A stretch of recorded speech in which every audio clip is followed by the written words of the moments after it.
জাতীয় মুক্তিযোদ্ধা কাউন্সিল আইন ২০২২ সংশোধন করে মঙ্গলবার রাতে জাতীয় মুক্তিযোদ্ধা কাউন্সিল সংশোধন অধ্যাদেশ ২০২৫ জারি করা হয়। রাষ্ট্রপতির নির্দেশক্রমে অধ্যাদেশটির গেজেট প্রকাশ করে আইন বিচার ও সংসদ বিষয়ক মন্ত্রণালয়। গভীর রাতে গেজেট প্রকাশের পর থেকেই সামাজিক যোগাযোগ মাধ্যম ও মূলধারার গণমাধ্যম সহ দেশে বিদেশে ব্যাপক সমালোচনা শুরু হয়।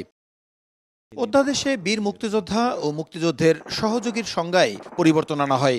বলা হয়, বিদেশে থেকে মুক্তিযুদ্ধের পক্ষে ভূমিকা রাখা ব্যক্তি, মুজিবনগর সরকারের অধীনস্থ কর্মকর্তা কর্মচারী, ডাক্তার, নার্সদের মুক্তিযোদ্ধা স্বীকৃতি বাতিল করে মুক্তিযুদ্ধের সহযোগী হিসেবে গণ্য করা হবে।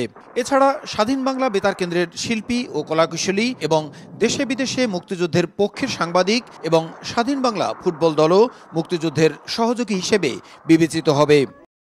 বুধবার সকালে সচিবালয়ে এ বিষয়ে মুক্তিযুদ্ধ বিষয়ক উপদেষ্টা ফারুকী আজম সাংবাদিকদের বলেন, ৭২-এর সংবিধানের আলোকেই মুক্তিযোদ্ধা এবং মুক্তিযুদ্ধের সহযোগী পদবি যুক্ত করা হয়েছে। মুক্তিযুদ্ধের সহযোগী হিসেবে স্বীকৃতি পাওয়া ব্যক্তিরাও সনদ পাওয়ার অধিকার রাখেন জানিয়ে উপদেষ্টা বলেন, পদবি পরিবর্তন হলেও তাদের মর্যাদা ছোট হবে না।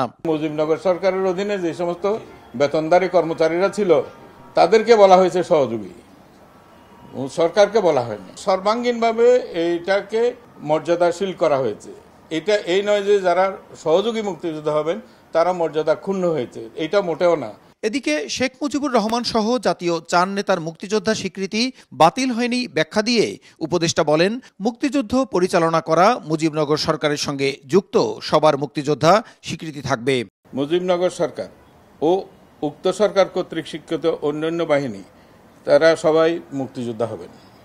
তার মানে মুজিবনগর সরকার ইটসেলফ এবং তার দ্বারাই স্বীকৃত অন্যান্য সকল বাহিনী যারা সশস্ত্রভাবে যুদ্ধ করেছে তারা সবাই মুক্তিযোদ্ধা হবেন। এটাই তাহলে মুজিবনগর সরকারের মধ্যে কে ছিলেন? শেখ মুজিবুর রহমান ছিলেন, সৈয়দ নজরুল ইসলাম সাহেব ছিলেন, তাজউদ্দিন সাহেব ছিলেন, মনসুর আলী সাহেব ছিলেন, কামরুজ্জামান সাহেব ছিলেন, খন্দকার মুস্তাক সাহেব ছিলেন। এরা সবাই মুক্তিযোদ্ধা। রণাঙ্গনে সরাসরি অংশ নেয়া মুক্তিযোদ্ধাদের দাবির পরিপ্রেক্ষিতে বীর মুক্তিযোদ্ধা এবং মুক্তিযুদ্ধের সহযোগী হিসেবে আলাদা স্বীকৃতি দেওয়া হয়েছে। এছাড়া ইতিহাসের বস্তুনিষ্ঠতা প্রতিষ্ঠিত করার জন্যই এমন অধ্যাদেশ করার প্রয়োজনীয়তা ছিল বলে মন্তব্য করেন মুক্তিযুদ্ধ বিষয়ক উপদেষ্টা। প্রসূন আশিস, সময় সংবাদ, ঢাকা।